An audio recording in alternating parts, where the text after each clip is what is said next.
j'espère que vous allez bien. Ça fait longtemps que j'ai pas fait une petite vidéo comme ça posée. J'ai l'impression que vous ne voyez que ça sur la chaîne. Non mais en fait, moi j'ai plus l'habitude, ok. Ça fait longtemps que j'ai plus posté de vidéo comme ça. Je reviens vers vous aujourd'hui pour une raison très particulière, vraiment, qui n'est pas une raison très joyeuse. Vous me dites mais pourquoi elle est enjaillée comme ça? Eh ben c'est tout bête. En fait, c'est pour vous parler d'un sujet sur lequel vous êtes beaucoup revenu par rapport aux histoires qu'il y a eu avec mon mari. Et en fait, vous m'avez énormément demandé de traiter de ce sujet. Et je ne sais pas, je me suis dit c'est le moment, c'est l'instant, pour une raison très précise que vous allez entendre au cours de cette vidéo. Et nous allons aujourd'hui, comme le titre l'indique, parler du potentiel kidnapping de mon enfant. Ma petite fille, ma petite poipois, vous savez que j'ai une petite fille, par mon mari qui est japonais. Chose très importante, ne me claquez pas les fesses sur ce sujet-là. Je sais que c'est important de mentionner ça pour une très bonne raison, c'est qu'il y a beaucoup de cas, trop, hein, c'est déjà trop, hein, mais pas mal de cas qui montrent qu'il y a une tendance des Japonais, du parent japonais dans le couple franco-japonais, américano-japonais, nanana, où le japonais a cette fâcheuse habitude de juste prendre l'enfant et de partir avec, en interdisant à l'autre parent de voir son enfant. C'est-à-dire qu'on va se retrouver dans une situation, vous en avez sûrement déjà entendu parler, dans la situation où, par exemple, admettons, on va prendre l'exemple de Mochi et moi, on est ensemble, on va vivre en France, et il y a Poipois, et on s'entend plus, et Mochi veut rentrer au Japon, et tout ce qu'il va faire, vraiment tout ce qu'il va faire, c'est qu'il va prendre son enfant, un jour où je suis pas là, un jour où je regarde pas, j'ai le dos tourné, je regarde pas, et partir avec. Ça, c'est une chose. Ensuite, vous dites, mais c'est pas possible, c'est pas normal, c'est pas, enfin, je veux dire, je peux pas juste prendre l'enfant et partir avec. Ça paraît, je suis d'accord, c'est pas moi qui ai inventé le concept, c'est pas moi qui le fais. Ça paraît complètement dingue, mais pourtant c'est vrai. Et vous dites, mais comment c'est possible? Est-ce que personne ne réagit? Est-ce que personne ne dit rien par rapport à ça? Est-ce que légalement tu peux? Alors, c'est pas que légalement tu peux, ça c'est une misconception, une incompréhension que nous avons. Légalement, tu ne peux pas techniquement partir avec ton enfant. Dans les faits, légal, ça reste un kidnapping vis-à-vis, par exemple, de la Belgique, si par exemple on est en Belgique et qu'il prend l'enfant, nanana. Mais c'est que le Japon ne fait rien, pratiquement rien, ok? Et il n'y a pas que le Japon, j'ai vu le cas, j'ai vu un documentaire il n'y a pas longtemps qu'une copine m'a envoyé, un documentaire en Corée, même type de situation, le père s'est cassé avec la gosse et impossible de récupérer. Et je vais vous expliquer pourquoi. Je vais vous expliquer pourquoi par rapport à moi, c'est pas quelque chose qui m'affecte actuellement, pourquoi ça aurait pu m'affecter et qu'est-ce que j'ai fait pour parer à ça, parce que c'est important d'en parler aussi si vous êtes dans un couple multiculturel où un des parents a des attaches dans un autre pays et pourrait éventuellement repartir. Là où il y a embrouille par contre matrite, c'est que par exemple si moi, qu'on soit très très clair, si moi, le parent étranger, je prends ma fille et je rentre en Belgique sans l'accord de mon mari, je suis en tort. Et c'est là que le bas blesse de fou malade. Parce que mon mari, il prend mon enfant et il se casse au Japon avec la petite, il va pas en prison, rien. Hein. On va rien dire, ils vont pas être... Ça se peut qu'ils soient pénalisés genre légalement, mais en fait les Japonais ne font pas grand chose par rapport à ça. Et apparemment la Corée non plus, de ce que j'ai cru comprendre. Mais je ne vais pas m'avancer par rapport à ce que je ne connais pas. Mais par contre moi, je peux vraiment être pénalisée. On peut vraiment me forcer à remettre ma fille à mon mari, même s'il est violent, même si il a essayé de kidnapper ma fille avant ça et que j'ai fui. Donner du sens à ça, trouver la logique.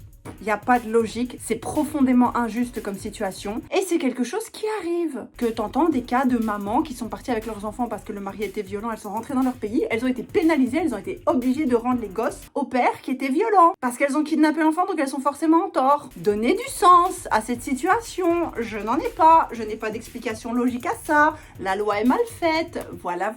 Mais avant ça, on va parler de Better Help parce que les problèmes psychologiques que ça peut apporter et le stress psychologique que ça va apporter à moi aussi.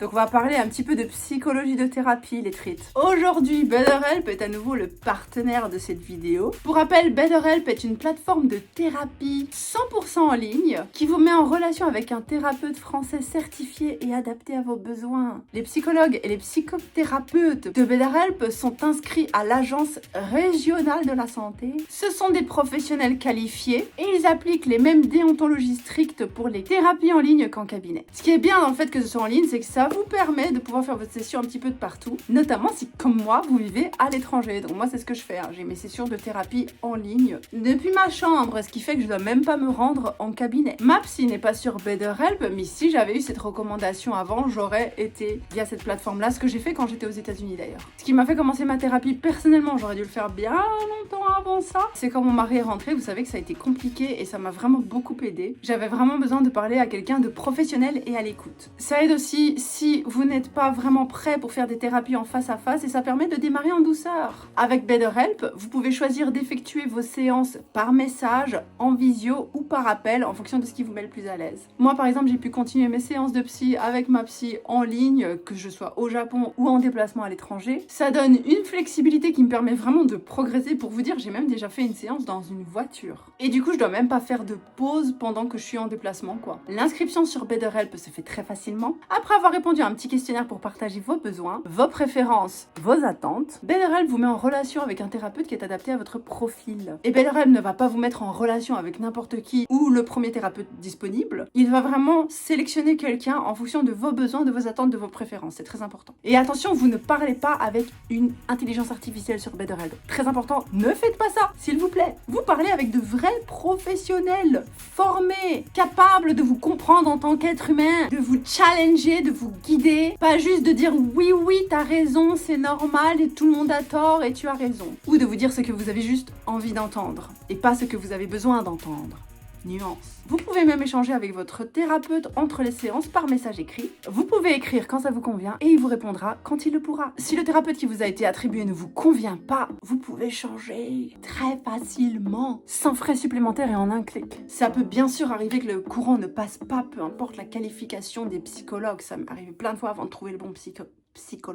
Parfois, c'est juste une question de feeling. Et il faut quand même faire quelques essais avant de trouver la bonne personne, je pense, d'expérience personnelle. Si vous pensez qu'une thérapie pourrait vous faire du bien et que vous souhaitez essayer BetterHelp, cliquez sur mon lien dans la description ou visitez mon lien ci-dessous. betterhelp.com/zoevideo. Mon lien vous permet de soutenir la chaîne, mais aussi vous permet d'avoir une réduction de 10% sur votre premier mois sur BetterHelp, afin de pouvoir commencer une thérapie avec un professionnel. Donc maintenant, on va pouvoir continuer sur le vif du sujet, c'est-à-dire les kidnappings d'enfants. Voilà, je voulais vous parler du fait que, petite analyse, n'est-ce pas? Si on réfléchit au cas de kidnapping d'enfants par le parent étranger dans le cadre du mariage, et alors ça s'est pas bien passé, et il y en a un qui se casse avec l'enfant et tout, il y a un dénominateur commun, je trouve. C'est mon analyse personnelle. Il y a un dénominateur commun. Est-ce que vous l'avez? Vous voulez un indice?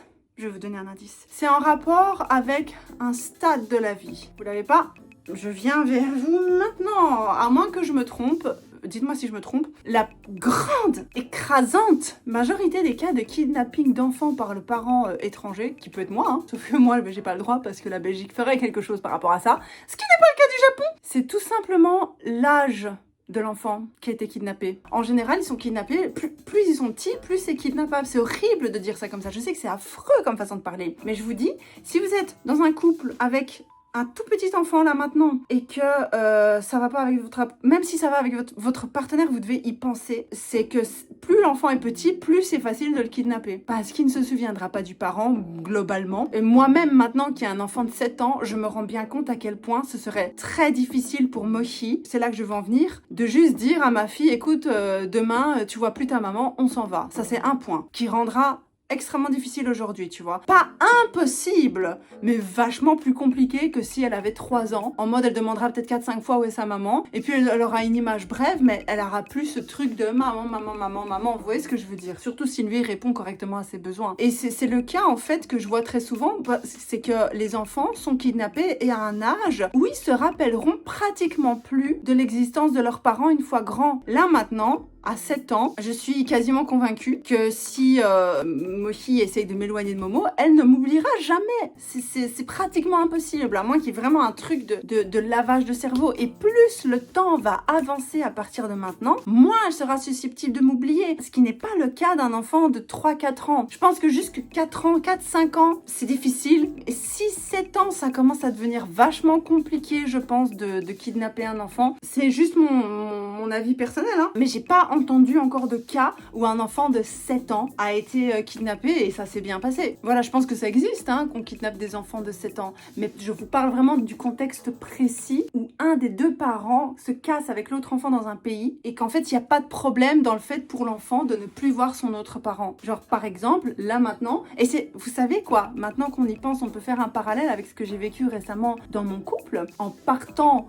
des États-Unis. Pour ceux qui n'ont pas le contexte, j'ai quitté les États-Unis seule avec ma fille et mon mari du coup qui est resté aux États-Unis. C'était pas un kidnapping. Mais en fait, ça n'a pas affecté ma fille tant que ça. Elle avait déjà 5 ans et elle commençait à dire ouais papa il est où et tout, nanana, elle est où, machin. Et franchement, si je l'avais fait encore plus tôt, si j'étais partie vers 3 ans, je pense qu'elle en aurait rien pensé. Parce que je me rappelle que ça m'arrivait d'aller quand on était encore aux États-Unis, j'allais au Japon pendant 1 mois, 2 mois chez la belle famille de mon mari. Elle voyait pas son papa, elle demandait pas après lui. Maintenant que j'y pense, hein, je suis en train de vous le dire maintenant. Hein. Et là, vers ses 5 ans, elle venait d'avoir 5 ans. Donc c'était même pas 5 ans bien entamés. Vous voyez, elle venait d'avoir 5 ans qu'on est rentré parce qu'on voulait faire l'anniversaire de ses 5 ans aux États-Unis et on est rentré au Japon. Et au début, c'est vrai qu'elle a beaucoup demandé après papa. Donc déjà là, si j'avais dit tu verras plus jamais ton papa, ça aurait été compliqué, je pense. Mais elle a demandé, elle savait qui était son papa, elle avait envie de le voir au téléphone. Mais je pense que si j'avais coupé un peu les ponts comme ça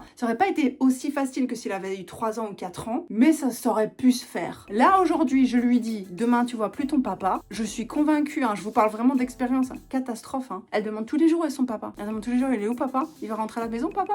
Il est où quand il rentre tard du travail? Il est où papa? Est-ce que papa est déjà à la maison? Est-ce que je vais le voir avant d'aller dormir? Est-ce que je vais le voir demain matin? Quand est-ce que je vois papa?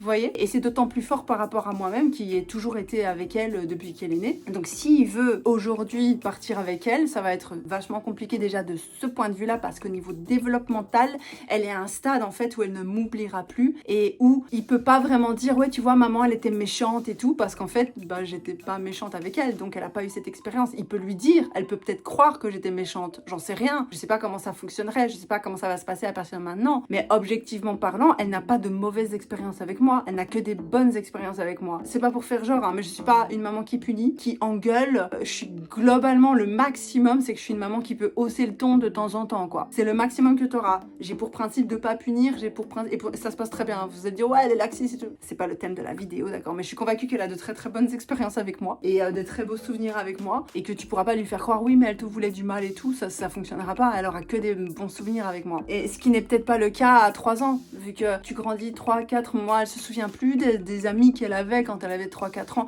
Elle se souvient d'amis qu'elle avait quand elle avait 5 ans et qu'elle n'a plus vu après. Ça, elle commence à se souvenir. Mais là, maintenant, tu lui demandes des amis de l'année passée et tout. Avant, quand elle avait 3 ans, tu lui demandais des amis de l'année passée.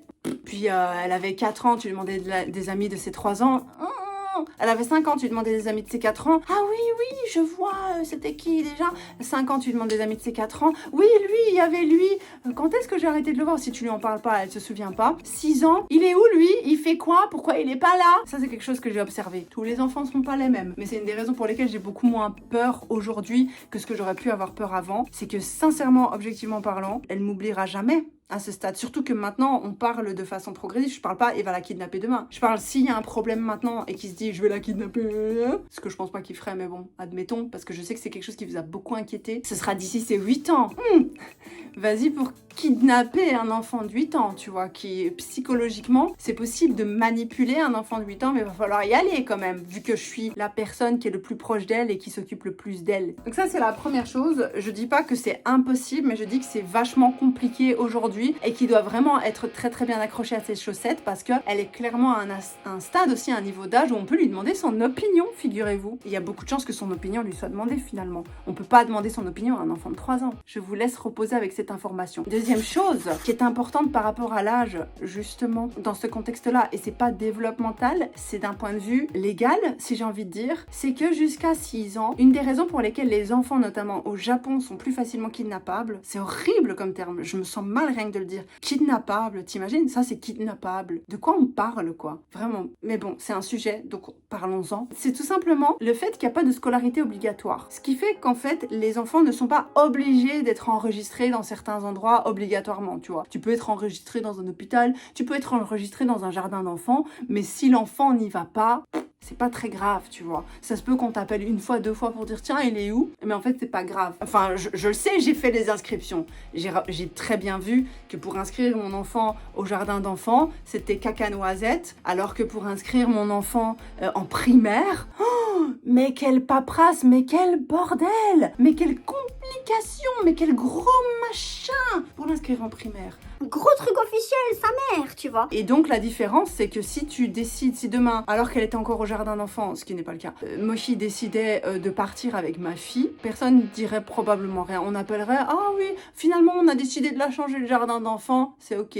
Tu vois, c'est quelque chose qui est possible. On a changé de ville en fait, on a oublié de vous prévenir, du coup on l'a mis ailleurs. Complètement possible. Mais pour inscrire ton enfant au jardin d'enfants, ça prend aussi un peu de temps, ok? Pour inscrire ton enfant en primaire, c'est beaucoup plus compliqué. Et l'enfant est assigné à une école, c'est pas toi qui décides où tu le mets, d'accord? T'es obligé de le mettre dans l'école qui est assignée par la municipalité, si j'ose dire. Donc elle est officiellement enregistrée dans une école. Ça veut dire qu'elle est obligée légalement d'aller dans cette école, ce qui signifie que si son père décide, ou sa mère, tu vois, si moi, je décide de kidnapper Momo et de partir avec elle, j'enfreins la loi officiellement en ne faisant pas aller mon enfant dans la municipalité, dans l'école que la municipalité lui a assignée. Et là, ça devient un gros problème. D'un point de vue légal, c'est possible que ça clash et ça voudrait dire que tu sors l'enfant d'un environnement où il est légalement introduit, que tu dois encore aller l'introduire dans un autre environnement. Donc tu es obligé de le déclarer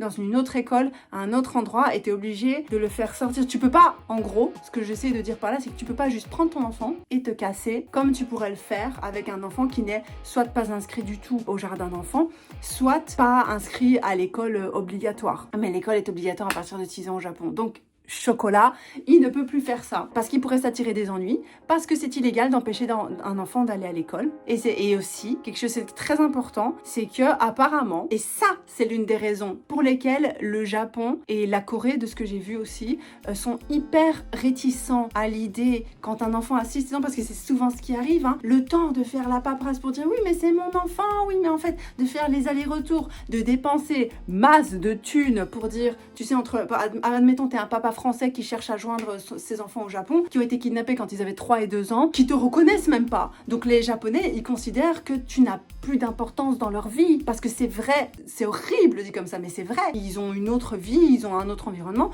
mais ce qui se passe, c'est que plus le temps passe, moins tu sauras facilement les récupérer. Pour la simple et bonne raison que de 1, ils t'ont oublié, et de 2, une fois qu'ils sont scolarisés, le Japon et apparemment la Corée, de ce que j'ai compris, sont hyper réticents à l'idée de délocaliser un enfant de son environnement. Parce qu'ils considèrent que officiellement l'enfant il doit être là, à cet endroit-là, dans cette école-là, et c'est pas facile de juste dire on va prendre cet enfant et le mettre dans un autre endroit. Ils font très attention à ce que la scolarité soit bien suivie, et c'est pour ça que tu peux voir des scènes où non mais on veut pas la laisser partir de l'école, non mais en fait on a besoin qu'elle aille à l'école parce qu'ils pensent la scolarité ça doit être suivi, nanana. Ce que je trouve logique, ce que je trouve pas stupide du tout, mais ce qui fait que en tant que parent étranger, quand ton enfant, ou même japonais, hein, parce qu'on parle souvent, oui c'est le parent étranger versus le parent japonais ou coréen, en fait c'est aussi le parent japonais versus le parent japonais. Il y a des cas de japonais qui kidnappent leurs enfants entre eux, parce que ça on n'en parle pas assez non plus, il n'y a pas de garde partagée au Japon, ça n'existe pas. Le concept de garde partagée n'existe pas. Quand il y a un divorce, l'enfant va à un des 2 parents. Donc le concept de le droit de visite du parent étranger, nanana, ça passe pas pour eux. C'est pas un concept. Ils peuvent l'entendre, ils peuvent se dire oui, c'est normal que les parents aient envie de voir leurs gosses, c'est normal que les gosses aient envie de voir leurs parents, mais c'est pas un truc où ils se disent non mais c'est vraiment important, il faut absolument que cette personne en fasse un papier pour lui dire qu'il a le droit de visitation. Non, it doesn't exist. Non, ça fonctionne pas comme ça. Donc en gros, c'est le parent qui a la garde qui a tous les droits sur l'enfant, et le parent qui a la garde au Japon dans la loi, c'est le parent avec qui l'enfant vit, et peut-être que c'est le cas en Corée aussi, ce qui fait que légalement tu as tout le pouvoir à partir du moment où tu vis juste avec l'enfant. Il n'y a pas de papier en mode qui reçoit la garde, nanana. À partir du moment où tu es dans la maison avec l'enfant, c'est toi qui as la garde. Vous voyez ce que je veux dire? Et c'est là que le bas blesse en fait très souvent. Maintenant ce qu'il y a, c'est que par exemple dans mon cas, justement, si on met en lumière tous les éléments précédents que je viens de citer, l'école qui est très important, et l'âge de la petite qui est très important aussi, vu qu'elle se rend compte de énormément de choses. T'as beaucoup d'enfants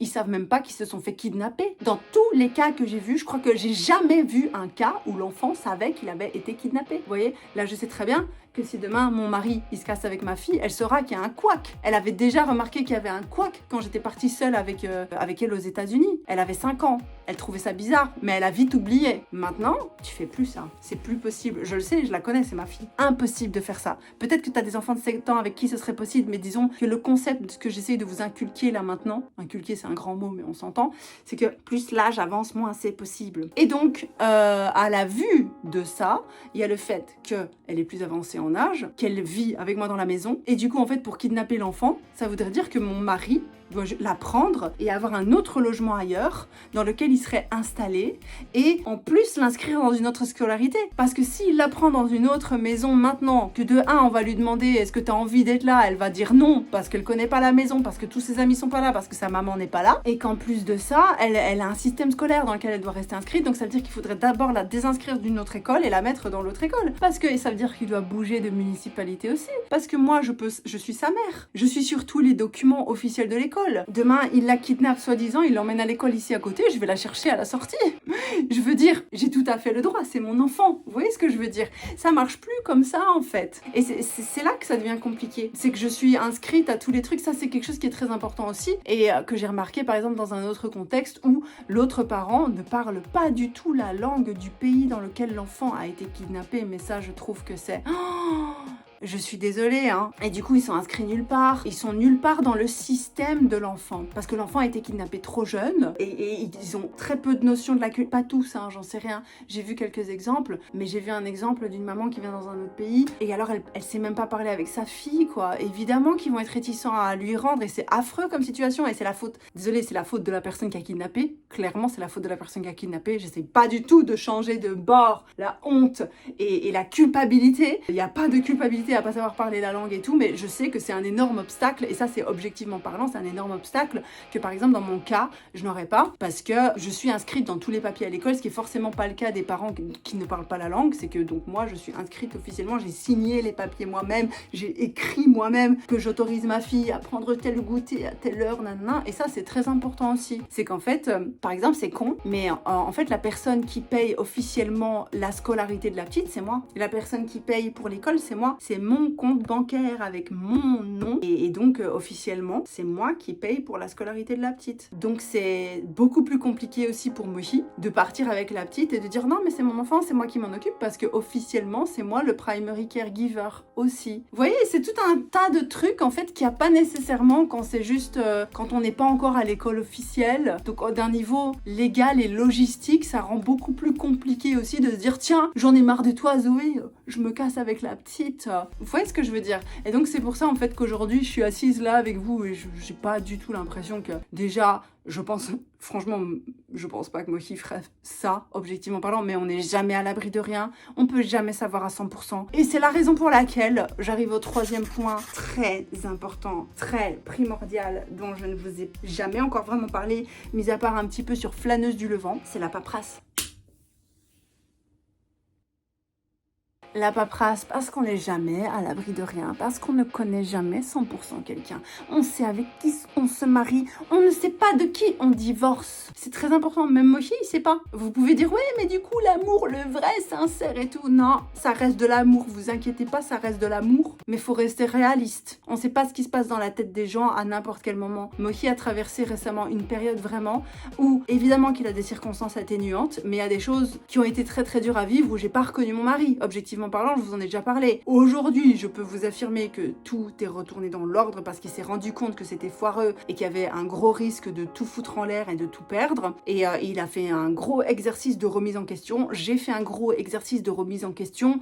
Ça va, mais ce que j'ai vu m'a renforcé dans l'idée, je sais pas si c'est français, excusez-moi, qu'en fait, on sait pas ce qui peut se passer à n'importe quel moment. Après 10 ans de relation, il y a encore un aspect de lui que j'ai découvert qui m'a pas plu du tout. Donc, peu importe l'amour, peu importe les sentiments, on sait avec qui on se marie, on ne sait pas de qui on divorce. Et là arrive la paperasse. Oui, tu fais de la paperasse. Ça, j'ai eu. Oh, qu'est-ce que je l'ai eu. Oui, tu fais de la paperasse parce que tu prépares ton divorce, parce que voilà, pour toi, dans ta tête, c'est fini, nanana. Mentalité. C'est tout. Juste le mot mentalité. Il n'y a pas de qualificatif qui va avec. Pensez à la mentalité. Derrière, se dire, oui, se protéger, ça veut dire que t'essayes de te casser déjà et tout machin. Pour toi, c'est fini, pour toi, tu veux te casser, nanana. Est-ce que ce serait pas l'inverse? Est-ce que ce serait pas faire des papiers pour se protéger? C'est pas justement une promesse de se dire, ça va marcher, j'ai confiance? Non? Moi, j'ai l'impression que c'est ça, hein. Ça va marcher et j'ai confiance en toi, qu'on va rester ensemble. Et donc, je suis prête à signer ces papiers-là pour nous protéger au cas où je te protège toi, je me protège moi et je protège ma fille par amour, pour le signe, par symbolisme, c'est pas français, de l'amour que nous avons l'un pour l'autre à l'instant T, que nous pourrons éventuellement perdre parce qu'on ne sait pas de quoi demain est fait, mais là actuellement je t'aime et je veux que nous soyons tous protégés de façon égalitaire. Est-ce que c'est pas ça vraiment l'amour, plutôt que de dire ah non mais moi je suis folle d'amour pour toi donc c'est sûr qu'il y aura jamais rien qui va se passer et on verra bien ce qui se passera ensuite et du coup personne n'est protégé et c'est la guerre quand il y a un problème. Pour moi c'est pas de l'amour non plus. Chacun son truc, vois-tu? Et du coup, ce qui s'est passé, c'est que effectivement, on s'est mis d'accord pour faire de la paperasse. Et dans cette paperasse, donc notarisée, machin, truc bidule muche, Momo irait avec moi en cas de problème. On s'est mis d'accord, hein. J'ai forcé personne. C'est la chose logique. Commencez pas à dire ouais Zoé, c'est dégueulasse, c'est nanana. Pourquoi ce serait toi qui aurais la garde? Tu t'es juste sécurisée. J'ai mis dans la paperasse aussi qu'il avait le droit de voir sa fille, qu'il avait, voilà, mais que c'était moi qui avais la garde officielle parce que je suis la personne qui s'est occupée d'elle pratiquement seule pendant 7 ans. Et surtout, encore plus seule pendant les 2 dernières années. Et ça, c'est factuel. Donc, c'est logique que s'il y a séparation, je veux dire, c'est horrible dit comme ça, mais ça coule de source en fait. Que s'il y a séparation, c'est moi qui connais mieux ma fille, c'est moi qui me suis le plus occupée d'elle dans la relation. Genre, on va dire vraiment 80%, c'est moi qui ai tout fait. Et ça, Mohi, il pourra pas dire le contraire. Hein. Surtout les 2 dernières années où là, j'ai fait tout à, on va dire 98%. Imaginez que ce serait lui qui est la garde, ce serait même pas cohérent en fait. C'est mon nom qui est sur tous les documents. Pour son équilibre à elle, c'est la chose la plus logique à faire. Quoi qu'il en soit, nous avons signé un papier qui dit que s'il y a séparation, la garde est pour moi. Donc s'il se casse avec elle, j'ai déjà un papier. Je dis pas que ça veut dire charrette, parce que le gouvernement japonais est extrêmement lent, mais j'ai déjà un papier. Un papier qui peut mettre, dans un autre cas, 2, 3, 4, 5 ans à obtenir si moi je suis coincée en Belgique et que Mohi est avec ma fille au Japon. Et comment je peux prouver que c'est avec moi qu'elle doit être, vu qu'elle est déjà avec lui et que c'est déjà lui qui a tous les papiers et tout. Moi, j'ai le papier qui prouve que Mohi a officiellement reconnu que c'était moi qui devais avoir la garde parce que c'est moi qui suis la plus apte à m'occuper de ma fille au moment où on signe les papiers. Vous voyez ce que je veux dire? Ça, je suis désolée, objectivement parlant, par A plus B, vous pouvez le retourner dans le sens que vous voulez, ça vaut de l'or massif pour moi. Et ça vaut de l'or massif pour Mohi aussi, parce que là, je vous parle de ce cas-là précis, mais il y a énormément d'autres papiers qui ont été faits. Donc, dans les papiers, il est aussi écrit que je ne lui interdirai pas de voir sa fille. Donc, techniquement, je peux. Au Japon, dans la loi japonaise, si jamais j'ai la garde, je peux dire ah non mais il voit pas sa fille. Mais lui, il peut prendre le papier, aller devant un juge et dire ouais mais là il est écrit que, et le juge peut ordonner que du coup ce sera beaucoup plus facile que je le mette en contact avec sa fille. Donc c'est pour le protéger aussi et c'est essentiellement pour protéger notre fille qu'on a fait ça. Vraiment, essentiellement c'est pour la protéger elle, parce que Mohi n'était pas dans son état normal non plus à la période où on s'est dit alors en fait c'est possible qu'il y ait des couacs, donc peut-être qu'on devrait signer des trucs au cas où pour nous protéger les uns les autres. C'est très important et c'est quelque chose que malheureusement beaucoup de gens interprètent ça comme du désamour ou comme une promesse de séparation, ou même le notaire il nous a dit, le notaire il est assis avec nous, on a fait plein de papiers, pas que ça, il a dit c'est vraiment très malin de faire ça, c'est exactement ce qu'il faut faire. Les Japonais ne sont pas du tout habitués à faire ça, des actes notarisés, des trucs, voilà, entre autres, des papiers, signer des trucs et des machins et des bidules et des muches. Et il dit, en fait, c'est une habitude que plus de gens devraient prendre parce qu'il y a beaucoup de gens qui se retrouvent après les faits à pas savoir quoi faire, à pas savoir où aller, machin et tout. Donc c'est une des raisons pour lesquelles, en fait, pendant que... Et vous êtes mignons, vous êtes adorables, mais pendant que tout le monde criait au loup en disant « Ouais, mais c'est moi qui kidnappe ton enfant et tout », moi, dans ma tête, tout ce que je me disais, c'est il peut pas. Aujourd'hui, il peut pas. Quand il est rentré au Japon, Momo était déjà en primaire. Momo avait déjà 7 ans quand il est rentré. Donc, je veux dire, je savais qu'il pouvait pas. Donc, quand vous disiez « Ouais, fais attention !» attention, nanana. 7 ans en primaire avec des papiers signés. Il doit quand même avoir très envie de mettre beaucoup de choses en jeu quand même, tu vois. Et il a pas envie. Et en plus de ça, il l'a jamais fait. C'est jamais arrivé qu'il prenne réellement ma fille et qu'il se barre avec dans un endroit, tu vois. On n'en est jamais arrivé là. Il a déjà dit, parce que malheureusement, c'est une habitude presque culturelle ici que je trouve à bannir. Et c'est pas culturel que au Japon. Je pense que c'est culturel dans plein de pays en mode ouais, bah si c'est ça, je prends mon gamin et je me casse, tu vois. C'est même chez nous, tu vois. Je suis sûre qu'il y a des trucs comme ça. J'en sais rien. J'ai jamais été mariée avec un enfant, avec quelqu'un qui est de la même culture et du même pays, de la même nationalité et de la même langue que moi. Ça m'est jamais arrivé, donc j'ai pas cette expérience, mais dites-moi. Mais je suis convaincue que c'est des conversations qui doivent totalement exister en mode ouais, bah si c'est comme ça, je prends mes gosses et je me casse, et nanana. Et vous voyez, c'est aussi l'équivalent de ça. Ce qui rend la situation beaucoup plus compliquée, c'est la distance pays-pays, l'inactivité du Japon, le non-désir de collaborer, de coopérer du Japon, la lenteur du système japonais qui ne s'applique pas exclusivement au cas de kidnapping d'enfants, mais qui s'applique à tout. Le système japonais est d'une lenteur. Vous pensiez qu'en France, vous aviez compliqué, mais vous connaissez pas le système japonais quand vous avez besoin d'un truc juridique. Hein. C'est une catastrophe. Hein. Tu peux attendre 2-3 ans pour avoir un document. Hein. Vous savez pas ça? La lenteur du système japonais, leur réticence à coopérer surtout avec les étrangers, notamment pas forcément par racisme, mais notamment parce que barrière de la langue, parce que c'est compliqué, de même façon que notre système à nous, j'imagine, tu vas chez un juge en France en disant oui mais du coup, moi j'ai déjà parlé avec un avocat en Belgique pour parler justement en cas de problème avec mon mari et tout quand on était encore aux États-Unis. Moi j'ai toujours fait ça, hein, c'est une habitude que j'ai toujours eue et c'est pas en mode je vais quitter mon mari, nanana, parce que vous voyez là ça fait plus de 10 ans et on est toujours là. Donc c'est que ça va quelque part. Pour le moment, on verra demain. Je sais pas, je parle, mais on sait jamais de quoi demain est fait. Mais j'en avais déjà parlé et on m'avait déjà dit ouais, mais tu sais, du coup, ça risque d'être compliqué parce que si lui il est au Japon ou aux États-Unis et que toi t'es en Belgique, ça risque d'être compliqué. Tu vois, donc même la dame, j'ai ressenti rien que de là en disant ouais, mais tu vas voir, c'est compliqué. Donc j'imagine les Japonais avec vraiment une énorme barrière linguistique en mode ouais, mais c'est un peu compliqué les documents là, ça vient de loin, il faut faire des demandes, des trucs, des muches et des bazars. Ils sont très réticents, j'ai l'impression. J'ai jamais été dans cette situation-là, mais j'ai déjà senti, même en parlant à des gens, une réticence généralisée de rentrer dans ce genre de bazar, tu vois. C'est quelque chose que je sens. Peut-être que j'ai tort. Je sais pas. C'est une impression, peut-être que j'ai tort. Ah, et si jamais j'ai une petite news à vous annoncer, c'est que j'ai terminé d'écrire le tome 2 de Sable de sang, qui est mon livre, qui est un livre qui essaye d'analyser la société dans les yeux de mon personnage principal, Laure. Dans la description, il y a le lien Amazon de mon livre, le tome 1, si jamais ça vous intéresse. Donc n'hésitez pas à aller checker ça si les questions sociétales, les analyses de la société, le rapport à l'enfant, le rapport à la parentalité et le rapport à la morale et à l'éthique, la peur, la honte, tous ces concepts-là,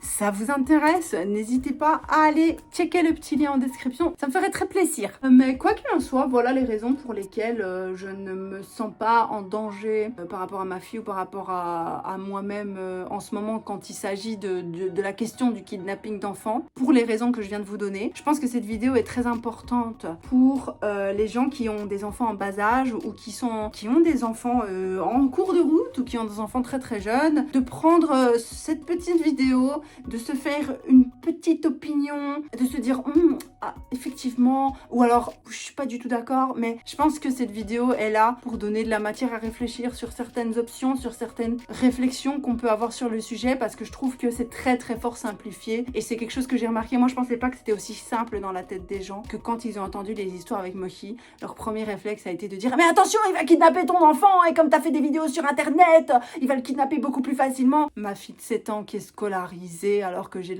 des papiers officiels qui montrent que je suis le premier garant de l'enfant, ça me semble un peu compliqué, donc j'avais pas trop peur, tu vois. Donc ça prouve aussi qu'il y a un gros détachement. Parents japonais, enfants, dispute, le japonais va partir avec.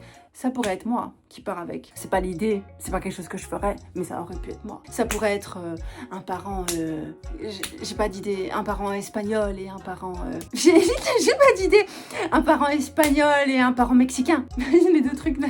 Mais oui, mais c'est vrai, c'est pas le même continent, tu vois. Je suis sûre qu'il doit y avoir des histoires comme ça. C'est juste qu'on parle principalement de ça parce que la France a énormément d'affinités avec le Japon et du coup il y a beaucoup de Français qui sont au Japon et qui vont entre le Japon, nanana, et aussi maintenant avec la Corée. mais je suis sûre qu'il doit y avoir d'autres cas ailleurs, même aux États-Unis, américains, thaïlandais, tu vois. Je suis sûre qu'il doit y avoir des bails du genre aussi. Donc j'ai l'impression qu'on a fort réduit l'image du kidnapping d'enfants. Attention, le Japon, parce que le Japon a récemment signé les accords de protection de l'enfant, je sais pas quoi, mais je compte pas trop là-dessus personnellement. C'est pour ça qu'on a fait nos propres papiers, voyez-vous. J'espère que cette vidéo vous a éclairé un petit peu sur la question qui vous taraudait, me semble-t-il.